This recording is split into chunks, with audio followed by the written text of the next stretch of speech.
कनिका एक बेहद खूबसूरत और मॉडर्न ख्यालों वाली लड़की है। देखने में कनिका जितनी खूबसूरत थी, पढ़ाई में वो उतनी ही होशियार थी। कनिका के माता पिता उससे बेहद प्यार करते थे, क्योंकि वे उनकी इकलौती संतान थी। कनिका की पढ़ाई पूरी हो गई और एक के बाद एक कई उपाधि हासिल करने के बाद कनिका की एक आईटी कंपनी में ऊंची पोस्ट पर जॉब लग गई। ऑफिस के सभी लोग उसके काम की प्रशंसा करते थे और ये देखकर उसके माता पिता बहुत खुश होते थे। ऑफिस में कनिका के साथ एक आर्यन नाम का लड़का भी काम करता था, जो मन ही मन कनिका को बेहद पसंद करता था। एक दिन आर्यन ने मौका देखकर कनिका को अपने दिल की बात बता दी।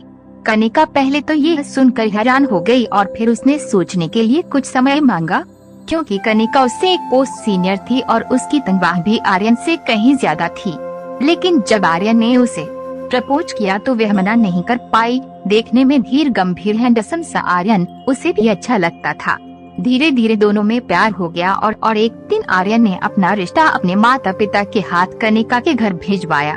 दोनों बहुत खुश थे और तय किए गए मुहूर्त के अनुसार दोनों की शादी हो गई। असली बलखेड़ा तो शादी के बाद खड़ा हुआ, जहां आर्यन के घर में केवल उसकी माँ और पिता ही रहते थे। एक बहन भी थी उसकी, लेकिन उसकी शादी हो चुकी थी। शादी के पहले दिन ही आर्यन की माँ ने कनिका को समझाना शुरू कर दिया कि नई दुल्हन को क्या पहनना है, घर में कैसे रहना है, क्या करना है, क्या नहीं करना। तरह तरह के तर्क वितर्क समझाने। माहवारी रहेगी, तुम्हें अलग कमरे में अलग बिस्तर पर सोना होगा, वहीं पर तुम्हें तुम्हारा खाना दे दिया जाएगा।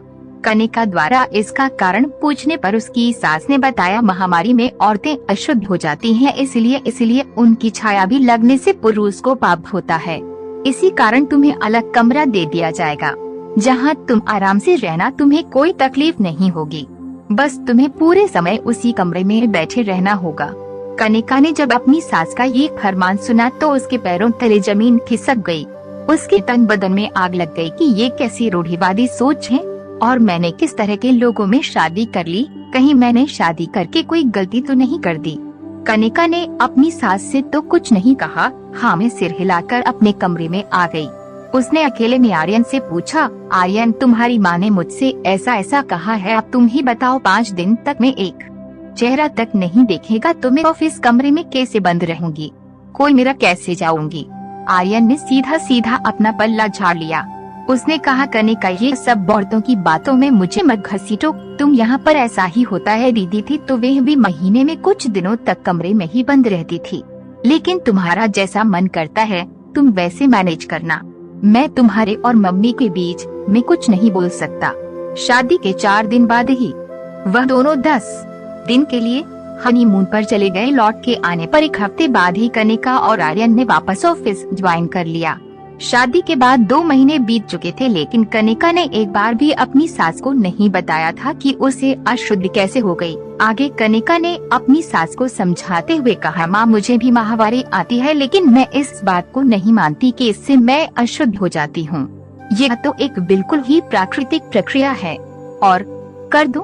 कनिका ने धीरे से मुस्कुराते हुए जवाब दिया, ऐसा है ना माजी, मुझे माहवारी आती ही नहीं। कनिका की बात सुनकर सांस के पैरों तले से जमीन खिसक गई और बोली, है भगवान, क्या कह रही हो तुम, तुम्हें माहवारी नहीं आती। और यह सुनते ही वह गला फाड़ के चिल्लाने लगी, अरे आर्यन, ओ आर्यन देख तेरे साथ कैसा धोखा हो गया, बाज औरत तेरे गले बांध दी गई। आर्यन शोर सुनकर वहाँ पहुँचा और पूछा, क्या हो गया माँ, क्यों चिल्ला रही हो। तब उसकी माँ ने बताया कि तेरी बीबी को तो माहवारी ही नहीं आती, इतनी बड़ी बात तुम्हें पता नहीं थी क्या, ऐसी लड़की से तुमने शादी कैसे कर ली। आर्यन ने प्रश्नवाचक दृष्टि से कनिका की ओर देखा। कनिका ने अपनी सास से पूछा, क्या हुआ माँ जी, माहवारी तो गंदी चीज होती है, उसके होने से औरत अशुद्ध हो जाती है, तो ये तो अच्छी बात है ना कि मुझे माहवारी नहीं होती, मैं एकदम शुद्ध हूँ, मुझसे ज्यादा शुद्ध लड़की आपको और कहाँ मिलेगी। तब कनिका की सास बोली, अरे लड़की, माहवारी न होने से औरत बच्चे नहीं पैदा कर सकती, तभी मैं कहूँ अपने से छोटी पोस्ट वाले लड़के से तूने शादी कैसे कर ली।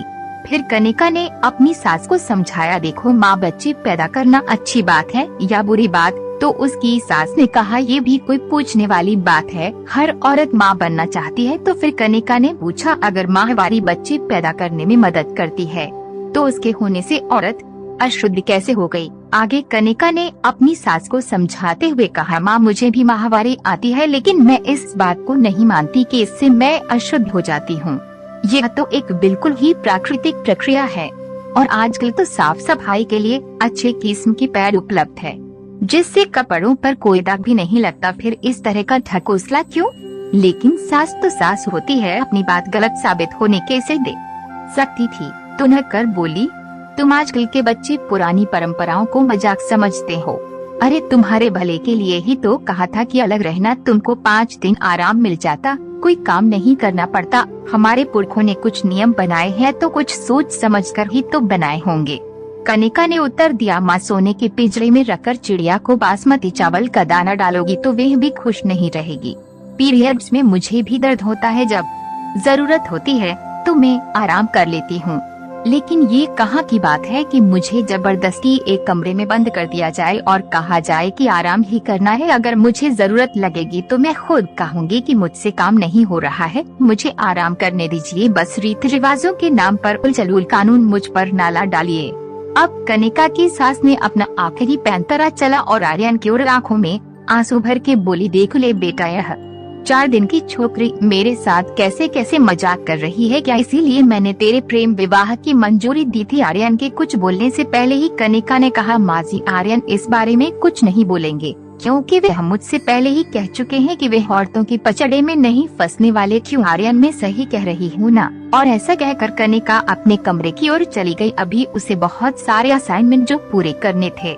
आर्यन और उसकी माँ अब एक दूसरे का मुंह देखने लगे, क्योंकि अब उनके पास बोलने के लिए कुछ भी नहीं था। दोस्तों, ऐसी रूढ़िवादी सोच और परंपराओं को खत्म करने के लिए हमें भी कनिका तरह ही समझदारी से काम लेना होगा।